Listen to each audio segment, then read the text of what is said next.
পিনাকি ভট্টাচার্যকে নেন, ডক্টর সলিমুল্লাহকে নেন, কনক সরোয়ার, ইলিয়াস, সেই ধরনের লড়াকু মানুষদেরকে আপনার উপদেষ্টা পরিষদে অংশগ্রহণ করেন। উপর দিকে একজন দুইজন চলে গিয়েছে, বাকি সব তো বহাল তবিয়তে আছে।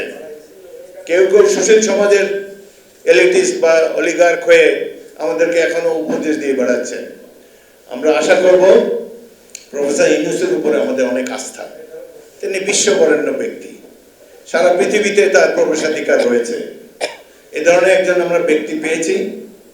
আশা করব তিনি তার যখন পদটা ছাড়বেন এই সুনাম যেন তার অক্ষুণ্ণ থাকে।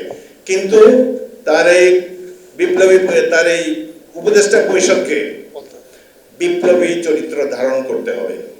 দরকার হলে আরো ছাত্র নেন, পিনাকি ভট্টাচার্যকে নেন, ডক্টর সলিমুল্লাহকে নেন, আরো যারা কনক সরোয়ার, ইলিয়াস, বিপ্লবের জন্য যাদের পরিবার নিগৃহীত হয়েছে, যাদের বিপ্লবকে প্রতিষ্ঠিত করার জন্য জীবন দিয়ে যারা চেষ্টা করবেন, সেই ধরনের লড়াকু মানুষদেরকে আপনার উপদেষ্টা পরিষদে অংশগ্রহণ করেন। এইসব আর্মচেয়ার ক্রিটিকদের তো দরকার নাই। যারা হাসিনার সরকারকে সার্ভ করে এসেছে তাদের ছাড়াও বাংলাদেশ ভালোভাবেই চলবে। সুতরাং এই বিপ্লব যেন ব্যর্থ না হয়। আমাদের অ্যাক্টিং চেয়ারম্যান তারেক রহমান সাহেব বলেছেন, এই সরকার ব্যর্থ হলে আমরা ব্যর্থ হয়ে যাব। আমরা সবাই অনেকদিন পরে যে দ্বিতীয়বার স্বাধীনতার স্বাদ পেয়েছি, এই স্বাদ চিরকাল আমরা ভোগ করতে চাই। আজকের এই দিনে আমরা আশ্বস্ত করতে চাই যে আজকে এই সবার পর আমরা আরো সমৃদ্ধ হয়ে গেলাম।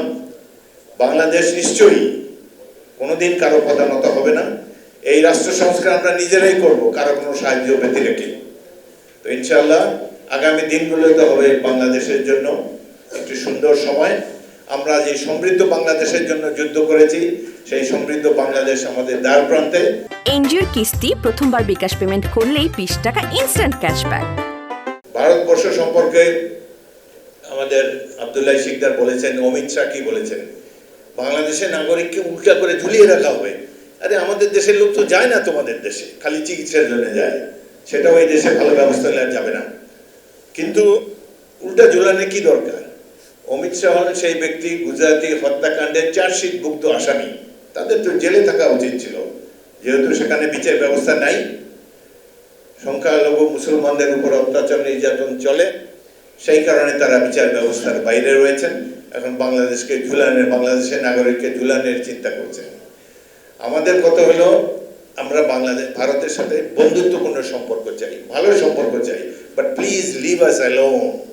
আমাদেরকে আমাদের মতো থাকতে দেন। আমরা গরিব দেশ হোক, মধ্যমায়ের দেশ হোক, যেই দেশে যাই হোক, আমরা আমাদের মতো থাকি।